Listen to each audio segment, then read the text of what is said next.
Ya, sip.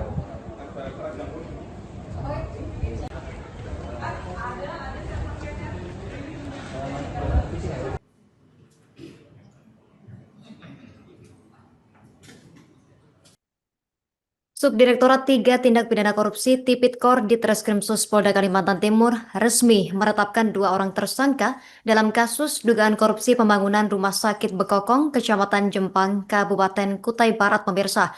Kasubdit 3 Tipikor Ditreskrimsus Polda Kaltim, AKBP KDAD Budi Astawa menjelaskan kasus ini bermula dari laporan masyarakat terkait pembangunan rumah sakit yang hingga kini tidak kunjung selesai. Informasi selengkapnya sudah dihimpun oleh rekan kami Dwi Ardianto, wartawan Tribun Kaltim. Rekan Dwi Ardianto, silakan informasi lengkapnya dari Anda. Ya, selamat siang Justina, selamat siang Tribuners, dengan Wiaryanto melaporkan. Subdirektorat 3 Tindak Pidana Korupsi atau Tipikor Ditreskrimsus Polda Kalimantan Timur resmi menetapkan 2 orang tersangka dalam kasus dugaan korupsi pembangunan Rumah Sakit Bekokong, Kecamatan Jempang, Kabupaten Kutai Barat. Kasubdit 3 Tipikor Ditreskrimsus Polda Kaltim, AKBP Kadek Adi Budi Astawa menjelaskan bahwa kasus ini bermula dari lapor masyarakat terkait pembangunan rumah sakit yang hingga kini tidak kunjung selesai. Pembangunan rumah sakit Bekokong yang sampai detik ini tidak selesai menjadi salah satu keluhan masyarakat yang melapor ke Subdit Tipikor Ditreskrimsus Polda Kaltim. Kami merespon laporan tersebut dengan melakukan pengecekan langsung ke lapangan. Ujarnya usai ditemui pada saat konferensi pers pada Kamis 22 Januari 2026. Dari hasil pemeriksaan di lokasi proyek, penyidik menemukan kondisi pembangunan yang tidak sesuai dengan perencanaan. Di lapangan kami temukan tumpukan material yang masih menumpuk, serta kegiatan fondasi yang belum selesai sampai saat kami melakukan pemeriksaan. Jelasnya, berdasarkan hasil penyelidikan, polisi telah menetapkan 2 orang tersangka, yakni Kepala Dinas Kesehatan Kabupaten Kutai Barat, selaku pengguna anggaran, sekaligus penjabat pembuat komitmen, serta 1 tersangka lainnya dari pihak swasta atau penyedia jasa proyek. Kami sudah menetapkan 2 tersangka, satu dari pihak dinas dan satu dari pihak swasta.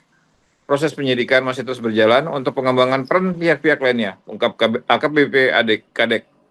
Dalam perkara ini, total kerugian negara yang berhasil dihitung oleh instansi auditor pendamping BPKP mencapai 4,1 miliar. Ada penambahan tersangka, kami sudah membuka tahapan penyidikan lanjutan dan dalam waktu dekat akan kami sampaikan ke publik. Tambahnya, proyek pembangunan Rumah Sakit Bekokong sendiri berlangsung pada periode Februari hingga Desember 2024.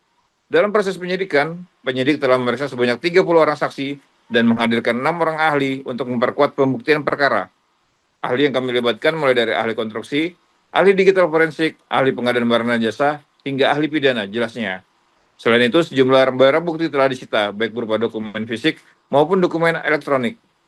Penyidik juga mencatat adanya pengembalian uang dari tersangka sebesar 70 juta sebagai bagian dari upaya penyelamatan kerugian negara.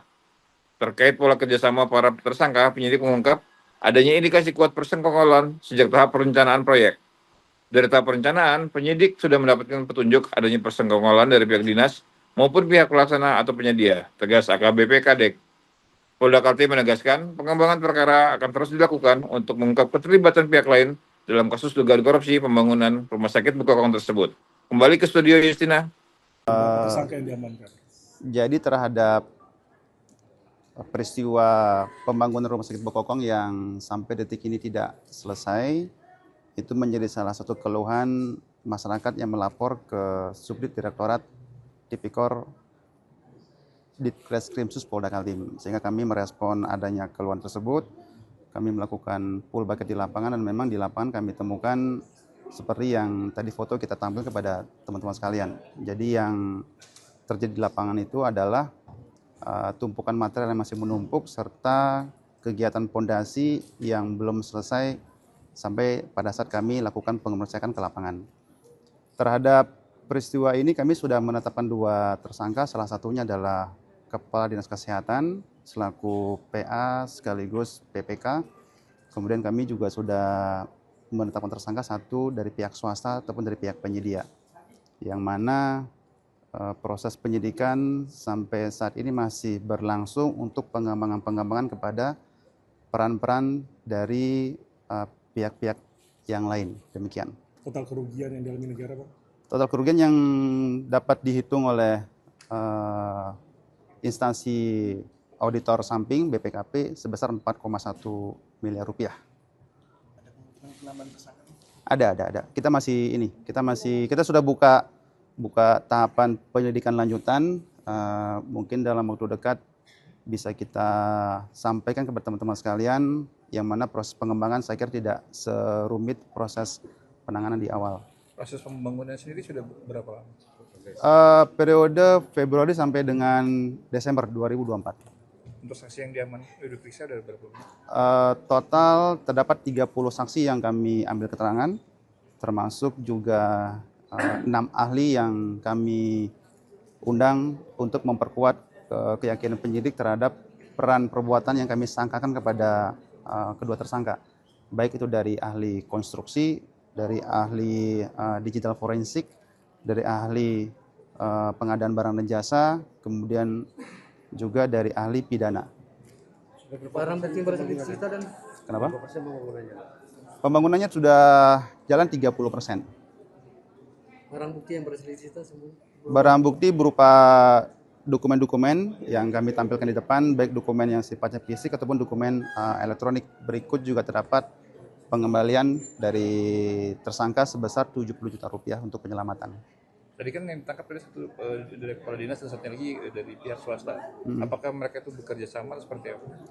Seperti yang tadi kami sampaikan pada saat rilis, bahwa dari tahap perencanaan penyidik sudah mendapat adanya petunjuk terkait adanya persengkokolan dari pihak-pihak terkait, baik dari pihak dinas ataupun dari pihak pelaksana ataupun penyedia.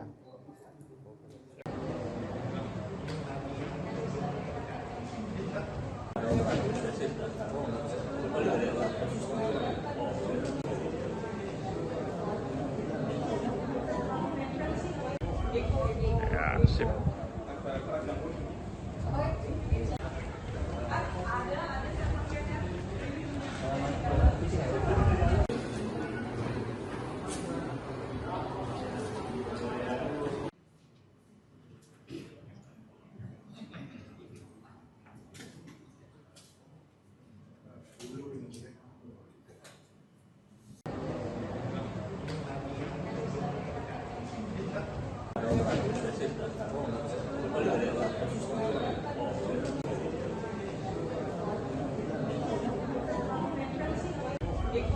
Ya, sip.